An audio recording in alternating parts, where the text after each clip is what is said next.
করছেন। আসসালামু আলাইকুম। এখন দেখবেন সংবাদ শিরোনাম। কার্যক্রম নিষিদ্ধ আওয়ামী লীগের আগামীকালের কর্মসূচি ঘিরে উদ্বেগ, উৎকণ্ঠা, আগুন ও ককটেলের ভয় দেখিয়ে ফিরে আসার চেষ্টা, নাশকতা ঠেকাতে সতর্ক আইন শৃঙ্খলা বাহিনী। রাজধানীতে বাসে আগুন, ককটেল বিস্ফোরণ, সন্দেহভাজন দেখলেই গ্রেফতারের সিদ্ধান্ত। আটককৃতদের বেশিরভাগই নিষিদ্ধ আওয়ামী লীগ কর্মী। ভারতে বসে অস্থিতিশীলতা তৈরির চেষ্টা করছেন শেখ হাসিনা। অভিযোগ, মির্জা ফখরুলের নোট অফ ডিসেন্ট সহ সনদ বাস্তবায়ন চায় বিএনপি। জুলাই সনদের আইনি ভিত্তি ছাড়া কোনো নির্বাচন নয়। নয়াপল্টনে ৮ দলের সমাবেশে জামায়াত আমির। নভেম্বরে গণভোট না হলে আন্দোলনের হুঁশিয়ারি। পদে না থেকেও বিএনপির মনোনয়ন পেয়ে চমক দেখালেন খুলনার নজরুল ইসলাম মঞ্জু। আদর্শের জয় বলছেন জনপ্রিয় নেতা। এতক্ষণ শুনছিলেন সংবাদ শিরোনাম, এখন দেখবেন বিস্তারিত। ঢাকা যেন উদ্বেগ আর উৎকণ্ঠার নগরী। 13ই নভেম্বর আওয়ামী লীগের লকডাউন কর্মসূচি ঘিরে শঙ্কায় রাজধানীবাসী। গত কয়েকদিন ধরে বিভিন্ন স্থানে বাসে অগ্নিসংযোগ ও ককটেল বিস্ফোরণের ঘটনায় আতঙ্ক আরও বেড়েছে। রাজপথে নাশকতা ঠেকাতে আইন শৃঙ্খলা বাহিনীর পাশাপাশি সতর্ক অবস্থানে রাজনৈতিক দলের নেতারাও। কেউ বলছে এটা নিছক শোডাউন, কেউ বলছে ফিরে আসার চেষ্টা। বাসে আগুন আর ককটেলের ভয় দেখিয়ে আওয়ামী লীগ তাদের অস্তিত্ব জানান দিতে যাচ্ছে। একের পর এক বাসে আগুন, ককটেল বিস্ফোরণ। গত কয়েকদিন ধরেই চলছে এমন পরিস্থিতি, যার বলি ময়মনসিংহের সেই ঘুমন্ত বাস চালক জুলহাস মিয়া।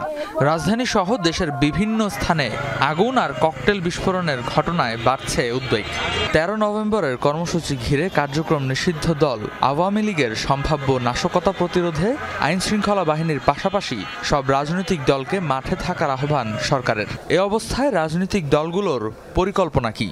স্বরাষ্ট্র উপদেষ্টার প্রেস কনফারেন্স দেখেছি এবং তার আহ্বানের প্রতি শ্রদ্ধা আছে, কিন্তু তার আগেই আমাদের সাংগঠনিকভাবে আমাদের যে অবস্থান বা আমাদের সাংগঠনিকভাবে প্রস্তুতি ছিল এবং সেই সাথে আমাদের তো এমনিতে দৈনন্দিন কার্যক্রমও থাকে, সেই জায়গা থেকে আমাদের একটা সমাবেশ করারও পরিকল্পনা আছে। দেশের জনগণ যখন প্রতিরোধ করবে তখন সাথে সবাই থাকবে। জনগণ তো সবাইকে নিয়ে জনগণ, এখানে কোনো রাজনৈতিক দলকে আলাদাভাবে ট্রিট করার দরকার নাই। আমি মনে করি জনগণের সেটাকে প্রতিরোধ করবে, স্বতঃস্ফূর্তভাবে প্রতিরোধ করবে। দেশের জানমাল রক্ষার স্বার্থে আমরা রাজপথে থাকব, সরকারকে সহযোগিতা করব এবং এই ধরনের নাশকতার ব্যাপারে আমরা দাঁত ভাঙার জবাব দেওয়ার জন্য প্রস্তুত।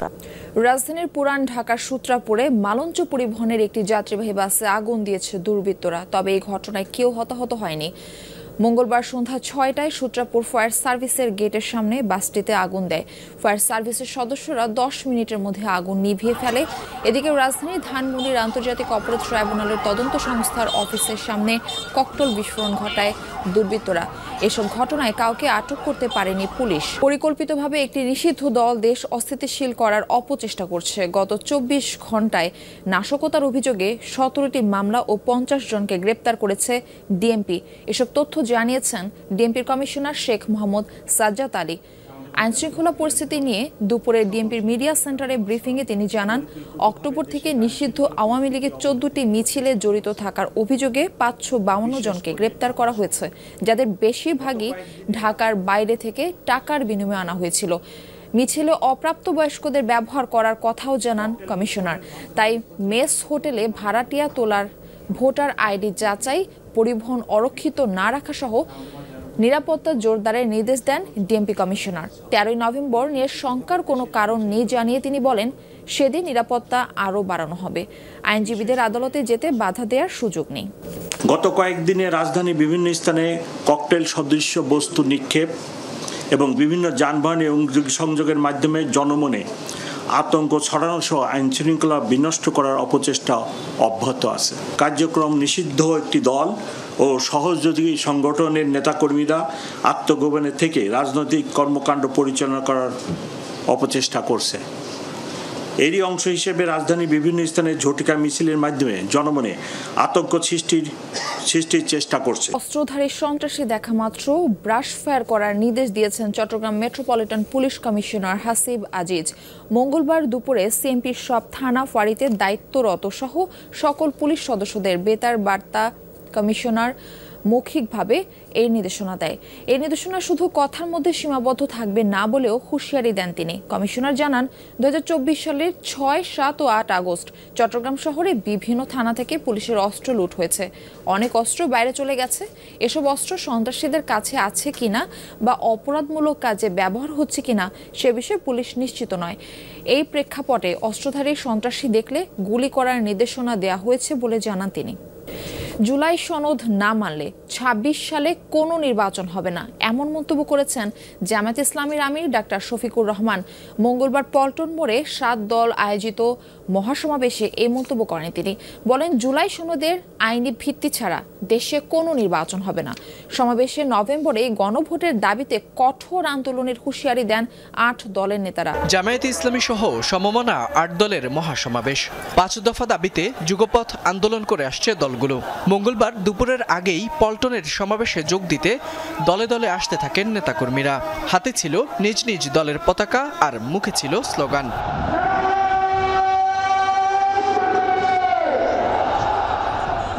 সমাবেশস্থল পল্টন বিজয়নগর হলেও মানুষের ব্যাপ্তি ছাড়িয়ে যায় কাকরাইল প্রেস ক্লাব ও বাইতুল মোকাররমের উত্তর গেট সহ চারপাশে।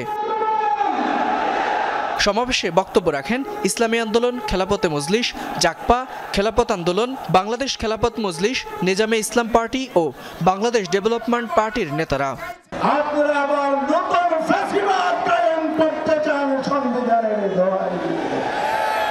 বাংলাদেশের জনগণ এই ষড়যন্ত্র বাংলার মাটিতে হতে দিবে না।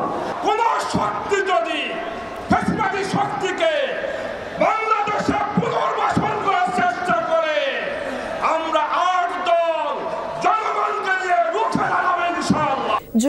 স্বাক্ষরিত জুলাই সনদের বাইরে যে কোনো সিদ্ধান্তের দায় অন্তর্বর্তী সরকারের। নোট অব ডিসেন্ট সহ সনদের বাইরে সরকারের কোনো সিদ্ধান্ত মানতে বাধ্য নয় স্বাক্ষরকারী কোনো দল। বিএনপির এই স্পষ্ট অবস্থান জানিয়েছে দলটির সর্বোচ্চ নীতি নির্ধারণী ফোরাম স্থায়ী কমিটি। গুলশানের চেয়ারপারসনের কার্যালয়ে সংবাদ সম্মেলনে স্থায়ী কমিটির সদস্য ডক্টর খন্দকার মোশাররফ হোসেন বলেন, যারা নির্বাচনে অংশ নিতে পারছে না তারাই নানাভাবে দেশে অশান্তি সৃষ্টি করছে।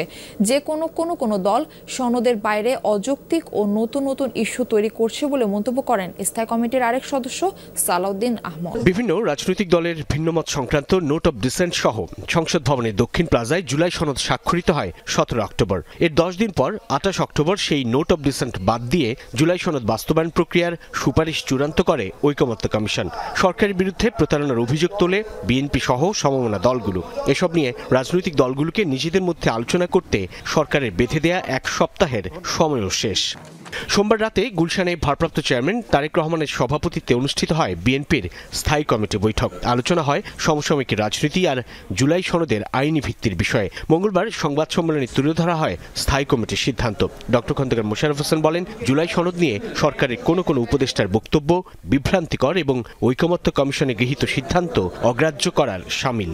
যে জুলাই জাতীয় সনদে উল্লেখিত বিষয়দের বাইরে সরকার কোনো সিদ্ধান্ত ঘোষণা করলে সনদের স্বাক্ষরকারী কোনো দলের জন্য তা মান্য করার বাধ্যবাধকতা থাকবে না।